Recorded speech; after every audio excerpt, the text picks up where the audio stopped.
Ya. Eh?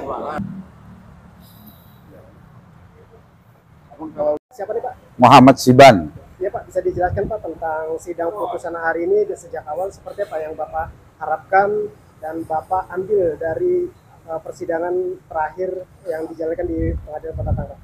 Pertama kecewa terhadap putusan majelis hakim ini. Pertama kecewa karena ada hal-hal yang seharusnya sudah terungkap tapi nggak dipertimbangkan oleh majelis hakim.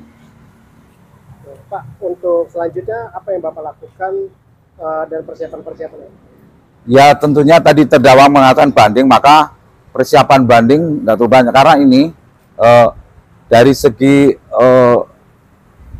penuntutan pun udah sangat salah karena jaksa Kota Tangerang tidak berhak untuk menuntut saudara terdakwa Suparman Harsono karena wilayah hukumnya, tempuh deliknya kejadian di Kabupaten Tangerang. Seharusnya yang melakukan tuntutan adalah Kejaksaan Negeri Tiga Raksa. Itu. Pak, tentang adanya putusan hakim tersebut, Bapak yang merasa ganjil itu hakimnya seperti apa? Ini tidak dipertimbang oleh majelis hakim. Kan sudah kita dalam nota pembelaan kita bahas, kita sampaikan bahwa Kejaksaan Negeri Kota Tangerang tidak berhak untuk melakukan penuntutan terhadap Suparman Harsono. Itu jelas. Azas legalitas sudah salah. Dasarnya Pak? Dasarnya adalah Kepres 26 2008 dan Undang-Undang Kejaksaan dan Peraturan Kejaksaan Agung. Untuk harapannya Pak?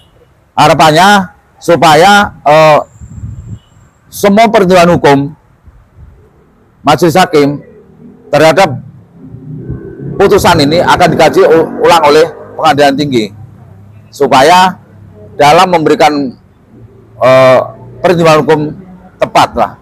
Jadi kewenangan kejaksaan tidak berhak nggak pernah dipertimbangkan oleh majelis hakim. Mudah-mudahan dipertimbangkan oleh majelis hakim tinggi nanti. Pak, dari permintaan keluarga yang bisa disampaikan apa? Ya permintaan keluarga kan sangat kecewa terhadap putusan ini. Jadi itu yang akan dilakukan terdakwa sendiri untuk melakukan banding dan keluarga juga ngikuti nanti apa yang disampaikan terdakwa. Pak, untuk pemerintah pusat Pak, apa yang bisa disampaikan? Artinya penegakan hukum ini menurut saya ada yang hal-hal yang tidak prinsipil sekali, nggak melanggar sekali nih. Jadi nggak komprehensif dalam pertimbangannya. Hanya sepotong-sepotong karena ini sebetulnya perbuatan terdakwa ini kan dimulai dari pembangunan tahap pertama gudang ya, tahap kedua, tahap ketiga sampai ke tahap ini kan semua dilakukan secara perdata ini, secara istilahnya secara kesepakatan yang secara lisan. Namun dipenggal aja, yang lain nggak dipertimbangkan. Utang-utang yang dilakukan oleh Rudi Chan almarhum ini karena Rudi Chan almarhum sudah meninggal, sehingga kalau ini masih hidup nggak terjadi begini. Inilah yang dilakukan Pak Suparman Harsono ini. Jadi sebetulnya awalnya sangat bagus. Setelah adanya rekapitulasi hutang tanggal 5 Mei 2018, Rudi Chan sudah menyatakan proyek ini akan diambil alih karena Suparman Harsono sudah membeli tanah, sudah seperti dengan Rudi Chan, tapi kan nggak terungkap karena sudah meninggal. Inilah yang menjadi masalah. Dan nggak mau tahu ahli warisnya, tahunya kwitansi, 7 kwitansi, nggak ada gedungnya, nggak ada gudangnya, itu aja. Sebetulnya kalau hierarkisnya tahap pertama si Rudi Chan masih punya utang, tahap kedua masih punya utang, ya itulah seharusnya nggak dipenggal hanya sebatas 7 kwitansi, mana gedung, mana gudangnya, uang udah diterima, itulah yang menjadi masalah. Sebetulnya kalau itu kemarin dikasih modal lagi untuk utangnya Rudi Chan yang belum dibayarkan tahap pertama, tahap kedua itu mungkin bisa bangun karena sudah di-stop oleh Erik. Bisa dijelaskan Kak, berapa sih angka-angka yang angkanya sebetulnya ini kan sebetulnya tahap pertama sebetulnya dari keuntungan lebih besar punya Rudi Chan ya, tapi yang inilah memang seolah-olah uangnya dikasih, gudangnya nggak ada, itulah dianggap. Padahal Irak ini dari tahap pertama, kedua, ketiga, dan keempat ini tahap keempat yang jadi masalah. Dan udah sampaikan sewaktu Rudi Can masih hidup, udah dibelanjakan tanahnya sudah disita, sudah balik nama ke Surfian 39 AJB, dan itu sudah dibalik nama. Ada masalah yang terjadi, sebetulnya di tanah sana nggak ada yang wasain masih ahli warisnya yang penjual itu, karena sekarang kosong. Kalau hakim tadi mengatakan facingnya dikuasai Sulistyo itu nggak mungkin, nggak ada. Kalau Sulistyo yang mengaku sekarang bisa dibaca orang sana itu. Oke Pak, pesan terakhir nih Pak untuk aparat kepolisian yang setidaknya ini sebagai penegak hukum. Nah, harapan pesan-pesan dari Bapak sendiri nih. Ya, kepolisian kan memang penyidik, sudah pra peradilan, kita nggak benar.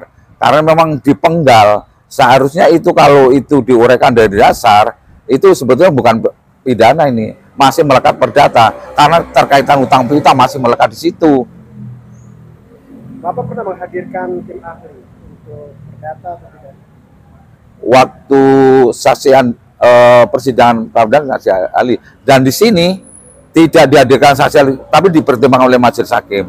Itu keterangan ahli itu sah apabila dihadirkan di persidangan. Pak, terakhir nih Pak, tentang pengadilan Kota Tangerang yang Bapak sebutkan harusnya pengadilan Kabupaten Kota Tangerang. Itu seperti apa Pak? Kan pengadilan Tangerang cuma satu-satunya. Ada 3 kejaksaan dan 1 pengadilan. Jadi kejaksaan Kota Tangerang, kejaksaan Tiga Rasa, dan kejaksaan Tangerang Selatan. Pengadilan tetap 1. Kalau mengadili benar, tetapi siapa yang menuntutnya itu yang harus diuji. Terima kasih Pak. Jelaskan siapa namanya? Ya, saya Franz, sebagai anak dari Pak Suparman Harsono. Oke. Apa yang bisa dijelaskan, disampaikan tentang adanya sidang putusan terakhir terhadap orang tua Anda? Ya, merasa tidak adil ya, soalnya karena harusnya kan ini perdata bukan pidana, kenapa jadi pidana gitu? Soalnya kan ini menyangkut utang piutang, kok jadinya dipidanakan bukan secara perdata kayak gitu. Anda tahu berapa yang dibebankan kepada orang tua Anda? Yang dibebankan kepada orang tua saya itu 24.600.000.000 rupiah. Itu. Terus Anda sebagai anak ini, orang tua sendiri yang Anda ketahui sebagai pekerja? Sebagai orang tua sih dia seorang pekerja aja, pegawai swasta biasa sebenarnya, dia cuma mau mengembangkan usahanya lagi aja. Untuk selanjutnya, harapan dari keluarga ini apa yang diinginkan? Harapan dari keluarga, saya mewakili keluarga, selanjutnya kita mau banding lagi untuk membuktikan ini benar-benar perdata, bukan pidana sama sekali apapun itu. Harapannya untuk pemerintah pusat nih? Oh, untuk pemerintah pusat juga tolong tegakkan keadilan, jangan kalau perdata jangan dipidanakan gitu. Yang bisa disampaikan dengan Pak Usman adanya sidang putusan akhir di Pengadilan Negeri Kota Tangerang. Kira-kira putusan pidana ini kenapa ranahnya perdata kok bisa langsung jadi pidana? Ada yang bisa disampaikan seorang? Ya, saya sebagai pengamat hukum ya menilai ada keganjalan dalam putusan ini ya gitu. Karena di dalam putusan dakwaan ada perbedaan dalam penyampaian baik jaksa maupun dari pembela, bahwa kasus ini yang kita lihat murni perdata karena ada transaksi bisnis dan ada jaminan yang diberikan. Ya mungkin itu aja yang singkat yang saya amati ya.